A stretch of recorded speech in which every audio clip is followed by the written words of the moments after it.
Merci d'avoir écouté une autre édition du Daily Scrum News, rapportant de Montréal, Québec.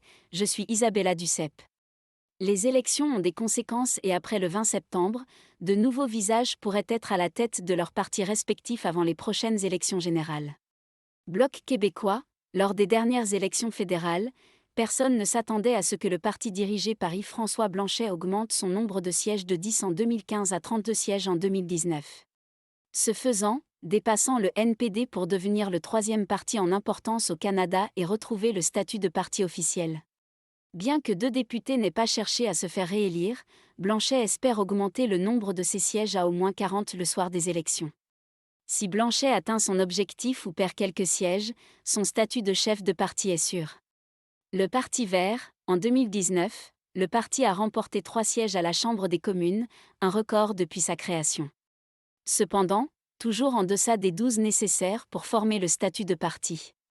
En mai 2019, Elisabeth May, alors chef du parti, a démissionné après avoir dirigé le parti pendant 13 ans et a été remplacée par un ami Paul. Paul n'a toujours pas de siège à la Chambre après avoir échoué à en obtenir un lors de sa première tentative de défaite face à la candidate libérale Marcy Yen lors de l'élection partielle de 2020 pour remplacer le ministre des Finances Bill Morneau. Paul reste le seul chef de parti fédéral sans siège à la Chambre des communes.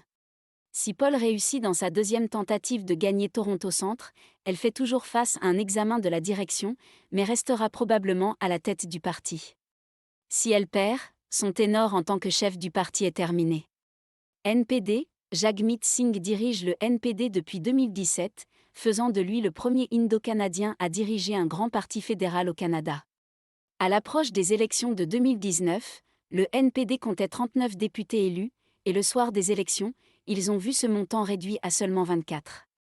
Singh à l'époque était considéré comme le nouveau visage de la politique canadienne et a sondé bien avant les élections générales, cependant, il n'a pas pu transférer son enthousiasme dans les urnes.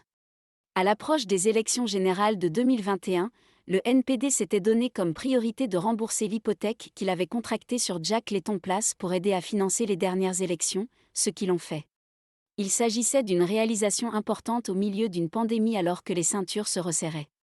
Si Singh veut rester à la tête du parti, il devra regagner les 15 sièges qu'il a perdus en 2019.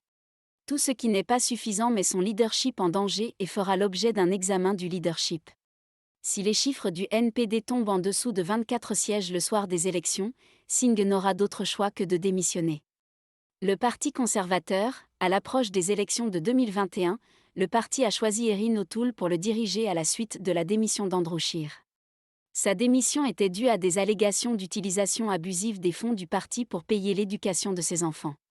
Le parti a également estimé qu'il devait prendre une nouvelle direction puisque Scheer n'a pas réussi à battre les libéraux de Trudeau lors des dernières élections. O'Toole est un conservateur profondément enraciné qui parle de rendre la tente plus inclusive pour tous les Canadiens. Cependant, la démographie et les politiques des partis ne reflètent toujours pas le pays. Si son parti remporte le plus de sièges, il deviendra Premier ministre. Et si les conservateurs restent l'opposition officielle, le statut d'O'Toole en tant que chef du parti est sûr car ce sera sa première élection en tant que chef. Il aura les prochaines élections générales pour faire ses preuves avant que les discussions sur son remplacement ne s'intensifient.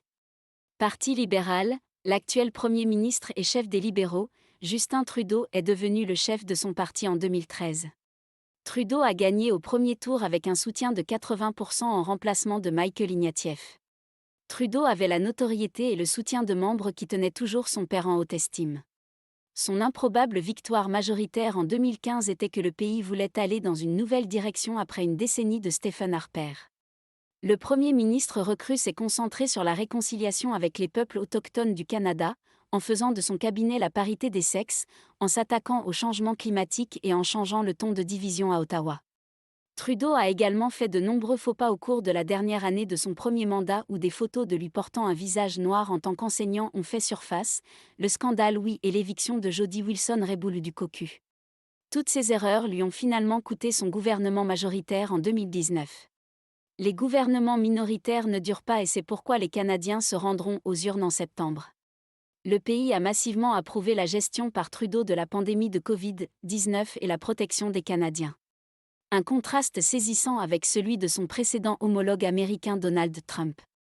Si les libéraux de Trudeau deviennent le parti d'opposition, sa démission n'est qu'une formalité. S'il reste Premier ministre et ne parvient pas à retrouver son gouvernement majoritaire, les questions sur sa capacité à diriger le parti se feront plus fortes. Cependant, aucun changement n'est susceptible de se produire jusqu'à l'examen obligatoire de la direction du parti. En attendant de nous revoir, voici Isabella Duceppe en reportage de Montréal, Québec pour le Daily Scrum News.